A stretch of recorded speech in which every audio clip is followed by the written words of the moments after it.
ထားပေါ်မှာပစ္စည်းတွေရာနဲ့ချင်တင်ရောင်းနေပြီမဲ့တကယ်လည်းအမြတ်ရတာကပစ္စည်းအနှဲငယ်ပဲဖြစ်နေတာကိုသတိထားမိပါသလားအဲ့ဒါဟာ Pareto Principle လို့ခေါ်တဲ့80-20နိယာမကြောင့်ပါ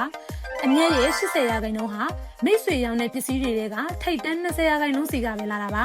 ဒီနေ့တော့အဲ့ဒီဝင်းနာပစ္စည်းတွေကိုဘယ်လိုရွေးမလဲဆိုတာပြောပြပါမယ်ဒီနိယာမအရာအားထုတ်မှု20%ကနေရလက်80%ထွက်လာတာပါonline shopping မှာဆိုရင်ပစ္စည်းစုံတင်ရောင်းနေတာဟာမိတ်ဆွေရဲ့အချိန်နဲ့အရင်းအနှီးကိုပြန်ကျဲစေပါတယ်။ဝင်းနာပစ္စည်း20%ကိုရှာဖွေဖို့ဆိုရင်မိတ်ဆွေရဲ့အယောင်စင်းကိုပြန်ကြည့်ပါ။ဘယ်ပစ္စည်းတွေကကြော်ညာကအသက်သာဆုံးနဲ့အော်ရာအများဆုံးတက်လဲ။ဘယ်ပစ္စည်းတွေက customer ပြန်လာဝင်တော့အမြင့်ဆုံးလဲဆိုတာခွဲထုတ်လိုက်ပါ။ထားပေါင်ကနေဝင်းနာရေးဖို့အချက်3ချက်ကိုကြည့်ပါ။တစ်အချက် data driven selection ထားပေါင်ရဲ့ real time hot sale စရင်းနဲ့အရေးအသွေးမြင့် review တွေကိုကြည့်ပါ။နှစ်အချက် niche focusလူတိုင်းရောင်းနေတာထက်တီးတန့်လိုအပ်ချက်ကိုဖြည့်ရှင်းပေးနိုင်တဲ့ပစ္စည်းကိုဦးစားပေးပါ